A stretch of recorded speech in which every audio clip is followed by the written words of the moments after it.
Okay, so check it out, people. What's happening today is I'm changing out all the ball joints, upper and lower, as well as control arm bushings, upper and lower, for this 1998 Chevrolet S10 two-wheel drive 2.2 liter turd. That's what's happening. So, I've tried to accumulate all the tools that I think I might need for this. Air ratchet, deep wall sockets, jack stands. Obviously, I've already got the truck in the air, so those are holding it. My video camera, so I can make a video about it. A ball joint press, a spring compressor, upper and lower ball joints, sway bar end links as well, and I've got a set of energy suspension, polyurethane, graphite impregnated control arm bushings that are going to be going in the truck. So the first thing that you want to do is get this thing up in the air, get it supported by jack stands. I'm assuming that if you're going to attempt this job on your own, then you know how to do that safely without killing yourself, so I will forego that part. The next thing you want to do is remove the shock tubes from the truck. There are 2 bolts on the bottom holding it in, 1 bolt on the top right there. So remove that nut, remove the 2 bolts on the bottom, slide the shock tube out. The next thing that you want to do is take your spring compressor. It has to be the one like this that goes inside the spring, not the one that goes on the outside of the spring. Where you've removed that shock tube, place this in there. These hooks, one set goes on the bottom, one set goes on the top, and then you tighten this up, compresses the spring, and then you can start removing your lower control arms. So I will go ahead and get up to that point, then show you what to do next.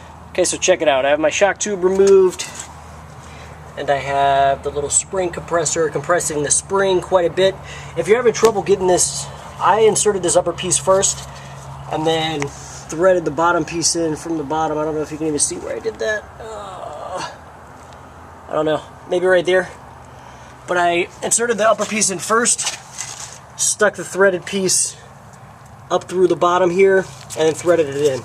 Now to get this top piece up as high as I could, in between the springs, I just kind of set it into place and then twisted it so it would like raise itself higher and higher, and I got as high as I could because obviously, as you can see, the upper and lower piece get pretty close together and you don't want to bottom that out. Not only that, but each individual coil, the more and more you compress it, the more and more spring resistance is going to give you back. So you want to get those 2 pieces as far away from each other as possible. So the next step I'm doing is I've removed the cotter pins and the upper and lower ball joints right here. I'm going to loosen these a little bit, and then I'm going to pop them apart with a ball joint separator. You don't want to take that nut off all the way just in case you didn't quite happen to get all of the tension off that spring, because if you take that nut completely off and there's still tension on that spring and you bust that ball joint, parts are going to go flying. And if your finger's in the way, you could lose a finger or break a finger or something like that, and I don't want to see that happen to anyone. So make sure that you keep that nut a little bit threaded on to that ball joint before you separate it. So I'm going to go ahead and do that part, and I think I'm also going to bust this joint out of here so I can just remove this whole piece, get it out of the way. I guess that means I'm going to have to unbolt my brake caliper as well.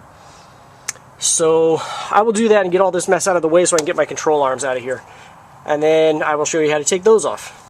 Okay, quick update on what's happening. I've got my brake caliper removed and I tie wrapped it up onto the brake line so it's not just hanging there on the rubber brake line, screwing that up. These are the 2 bolts you have to take out, a couple Allen bolts. Use a big Allen wrench to remove that. I went ahead and popped off my tie rod end, got that out of there. I busted my 2 ball joints open. Those are ready to roll. And what I'm trying to do now is get this upper A-arm out of the way. I wanted to remove this whole hub assembly and get it out of the way. However, this ABS sensor is all up in the way, and I'm not sure exactly how to remove that without getting all back here and everything. This 1 bolt may allow that to come out, I'm not sure. But I really don't want to fiddle fart around with that too long. So what I'm going to do is get this upper A-arm out of the way, and I'm going to take a couple more tie straps and just kind of tie wrap this kind of up over here somewhere where it's out of the way. But I'm having trouble getting this little nut off, of course. I can't really get anything on the back side of that to hold it in position while I loosen that off, because that's holding this ABS sensor line. So the way you remove that is remove this nut and this nut back here. I was able to access this one with a socket from underneath the hood. This one I had to use a tool that I like to refer to as the big persuader in order to get it off. So I had to kind of stick that big ass crescent wrench up in here, loosen it, and then I'm going to try to just use a smaller crescent wrench to keep loosening this up. Now note that there are camber shims in here on both sides of these nuts, where these nuts are at. So what you're going to have to do, this is a little bit more difficult to see. So what you're going to have to do, and where is it? The sun is in the way and everything too. Oh, here they are. So yeah, when you take these off, make sure that you note how many spacers are on each part. You're going to have 4 points with that. One in the front here, one in the back here on the right side, same thing on the left side. So you're going to end up with 4 sets. Make sure you label them and put them back exactly where they came from so you don't mess up your camber during all this. So that's what I'm going to work on now, is getting this upper control arm out, followed by the lower. Once I have both of those off, I'm going to work on getting the old bushings out. I'll show you what's up with that, okay? Alright, so I've got the upper A arm removed. It was just like I said, you remove those 2 bolts. Again, make sure you keep track of your shims and which ones go on which side, all that jazz. I'm ready to remove the lower control arm now, but I think the spring still has some tension on it. So what I'm going to do is start backing this nut off really slowly and be very careful, keeping my hands away from all of these moving parts and stuff like that.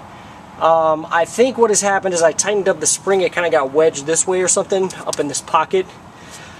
So I believe that's what the issue is, but once again I'm going to be very careful, start loosening that up, and because I banged on this a couple times with a hammer and it didn't go anywhere, like it just won't move. So it's got to be, that spring has to be wedged up there in some way.